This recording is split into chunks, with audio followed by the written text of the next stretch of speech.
तो चलिए देखते हैं मसाला चाय बनाने के लिए हमें यहाँ पे कौन कौन से मसाले की ज़रूरत पड़ेगी। तो यहाँ मैंने लिया है 20 छोटी हरी इलायची ली है मैंने यहाँ पे।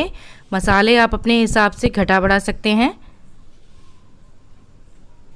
यहाँ पे मैंने लिया है 7 सिनेमन स्टिक यानी दालचीनी ली है यहाँ पे मैंने। 2 छोटे चम्मच लौंग,